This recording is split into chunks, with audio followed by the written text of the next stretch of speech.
পরহেজগারি অর্থ ক্ষুধাভীরু হওয়া, অর্থাৎ আল্লাহর ভয়ে যাবতীয় পাপ ও নাজাইজ কাজ থেকে দূরে থাকা, এমনকি সন্দেহজনক বস্তু বা কর্ম থেকে দূরে থাকা উত্তম পরহেজগারি। পরহেজগার শব্দটি আমাদের সমাজে বহু প্রচারিত।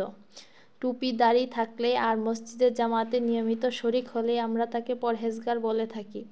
অথচ এ ধরনের ব্যক্তিবর্গের অনেকের দ্বারা শরীয়তের বহু হুকুম লঙ্ঘিত হচ্ছে বা শরীয়তের নাফরমানি প্রকাশ পাচ্ছে, যেমন পর্দা না করা, গান বাদ্য শোনা, সুদ ও ঘুষ গ্রহণ করা ইত্যাদি।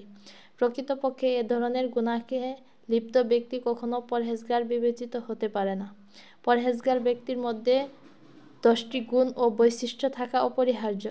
পরহেজগারির পূর্ণতা লাভের জন্য এগুলো জরুরি: 1. 5 ওয়াক্ত নামাজ, রোজা, হজ, যাকাত ইত্যাদি শরঈ রীতিনীতি যথাযথভাবে আদায় করা। আল্লাহ পাক ইরশাদ করেন, তোমরা আল্লাহ ও রাসূলের অনুগত করো। 2. সিরাতে মুস্তাকিমের অনুসরণ করা। আল্লাহ তাআলা ইরশাদ করেন, নিশ্চয়ই এটা আমার সরল পথ, তোমরা এর উপর চলো, অন্য রাস্তা অবলম্বন করো না। 3. নিজের উপর মহান রবের ইহসান ও দয়া স্মরণ করে কৃতজ্ঞ হওয়া। আল্লাহ পাক বলেন, তোমাদের উপর আল্লাহর ইহসান যে তিনি তোমাদেরকে ঈমানের পথ দেখিয়েছেন। 4. সর্বদা সত্য কথা বলা। আল্লাহ তাআলা ইরশাদ করেছেন, যখন কোনো কথা বলো সত্য বলো। 5. ধন সম্পদ অযথা পথে ব্যয় না করা। আল্লাহ তাআলা ইরশাদ করেন, মুমিনের আরও পরিচয় হলো, যখন তারা খরচ করে তখন অযথা অপাত্রে খরচ করে না এবং কৃপণতা করে না। 6. হারাম ও নাজাইজ দৃশ্য হতে দৃষ্টি ফিরিয়ে রাখা। আল্লাহ তাআলা ইরশাদ করেন, ঈমানদারদেরকে বলুন তারা যেন চোখের দৃষ্টি নিচু রাখে। 7. কাউকে নিয়ে উপহাস না করা। আল্লাহ তাআলা বলেন, কেউ অন্যকে নিয়ে যেন উপহাস না করে। 8. অন্যের প্রতি খারাপ ধারণা করা হতে বিরত থাকা, কেননা কারো ব্যাপারে কুধারণা করা পাপ। আল্লাহ তাআলা ইরশাদ করেন, তোমরা অধিকাংশ ধারণাকে পরিহার করো, কেননা কিছু কিছু ধারণা গুনাহ। রাসূল সাল্লাল্লাহু আলাইহি ওয়াসাল্লাম বলেন, তোমরা ধারণা করা হতে দূরে থাকো, কেননা ধারণা এক ধরনের মিথ্যার শামিল। 9. পরনিন্দা হতে জবানকে সংযত রাখা। আল্লাহ পাক বলেছেন, তোমরা একে অন্যের গীবত করো না। 10. অহংকার না করা এবং গর্ব না করা। আল্লাহ পাক ইরশাদ করেন, আমি পরকালের ঘর বেহেশত এমন লোকদেরকে দেই যারা দুনিয়াতে তাকাব্বুরি না করে এবং ঝগড়া কলহে লিপ্ত না হয়। পরহেজগারি অতি মূল্যবান গুণ, যা অর্জন করা আমাদের সকলের জন্যই কর্তব্য।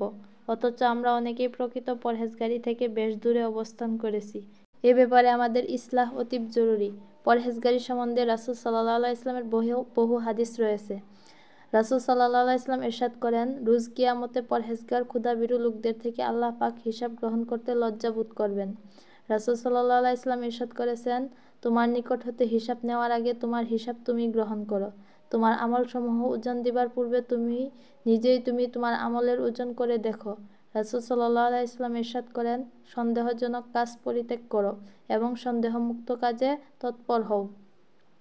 রাসূল সাল্লাল্লাহু আলাইহি ওয়াসাল্লাম ইরশাদ করেন, পানাহারের বস্তু কিভাবে অর্জিত হলো এ সম্বন্ধে যে ব্যক্তি চিন্তা না করবে, সে ব্যক্তি কোন দরজা দিয়ে দুজকে প্রবেশ করবে আল্লাহ পাক সে সম্বন্ধে চিন্তা করবেন না।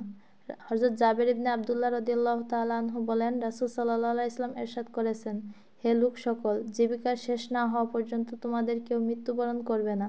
অতএব জীবিকা অর্জনে তাড়াহুড়া করো না, বরং আল্লাহকে ভয় করো এবং জীবিকা অর্জনের সৎ পথ অবলম্বন করো। যা হালাল তা গ্রহণ করো এবং যা হারাম তা বর্জন করো। হযরত রাসূল সাল্লাল্লাহু আলাইহি ওয়াসাল্লাম আবু হুরায়রা রাদিয়াল্লাহু তাআলা আনহুকে বলেন, তুমি পরহেজগার হও, তাহলে আবেদ হতে পারবে। রাসূল সাল্লাল্লাহু আলাইহি ওয়াসাল্লাম ইরশাদ করেন, হালাল স্পষ্ট এবং হারাম স্পষ্ট, আর এর দুই ভয়ের মধ্যে রয়েছে সন্দেহজনক বস্তু। যে ব্যক্তি সন্দেহজনক বস্তুকে বর্জন করল, সে ধর্মকে পবিত্র করল এবং নিজেকে বাঁচিয়ে রাখল। আর যে ব্যক্তি সন্দেহজনক বস্তু পরিত্যাগ করল না, সে হারামে লিপ্ত হয়ে পড়ে। প্রকৃতপক্ষে আল্লাহ পাকের প্রতিটি আদেশ ও নির্দেশ পুরোপুরিভাবে পালন এবং সন্দেহযুক্ত কাজ থেকে বিরত থাকা প্রকৃত পরহেজগারি হিসেবে পরিগণিত হবে।